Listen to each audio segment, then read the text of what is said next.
ស្ថាប័នជំនាញធំៗ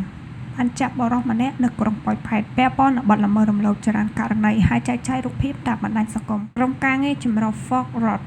25ដែលមានអង្គភាពការពារកុមារ CPU អគ្គស្នងការដ្ឋាននគរបាលជាតិនិងការិយាល័យសន្តិសុខមាតុភូមិ ASI នៃស្ថានទូតសហរដ្ឋអាមេរិកជាដើមបានបើកការស៊ើបអង្កេតឈានទៅដល់ការឃាត់ខ្លួនបុរសវ័យ29ឆ្នាំម្នាក់រស់នៅក្រុងប៉ោយប៉ែតក្រោយសង្ស័យពាក់ព័ន្ធបទល្មើសរំលោភសេពសន្តិវៈជាច្រើនករណីនិងចែកចាយរូបភាពអាភាសលើកុមារតាមបណ្ដាញសង្គមអង្គភាពការពារកុមារ CPU បានបង្ហោះលើបណ្ដាញសង្គម Facebook នៅថ្ងៃអង្គារទី18ខែវិច្ឆិកាឆ្នាំ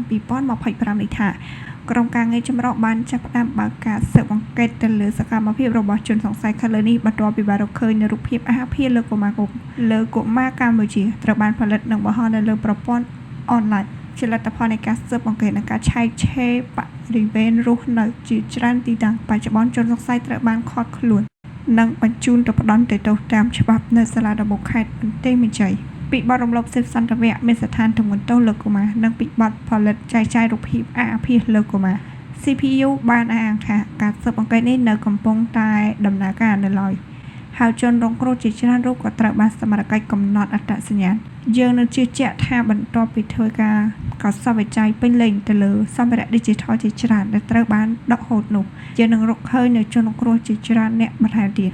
លោក Jeff McCabe នាយកប្រតិបត្តិអង្គភាពការពារកុមារ CPU បានមានប្រសាសន៍ថាបុគ្គលម្នាក់នេះគឺជាហានិភ័យដ៏ធំទៅដល់កុមារខ្ញុំសូមថ្លែងសរសើរចំពោះកិច្ចការដ៏ល្អរបស់គ្រប់ភាគីពាក់ព័ន្ធក្នុងការស៊ើបអង្កេតនេះជាពិសេសចំពោះការឆ្លើយតបយ៉ាងរហ័សរបស់រាជរដ្ឋាភិបាលកម្ពុជាអគ្គស្នងការដ្ឋាននគរបាលជាតិក្រសួងមហាផ្ទៃនិងស្នងការដ្ឋាននគរបាលខេត្តបន្ទាយមានជ័យនិងការិយាល័យ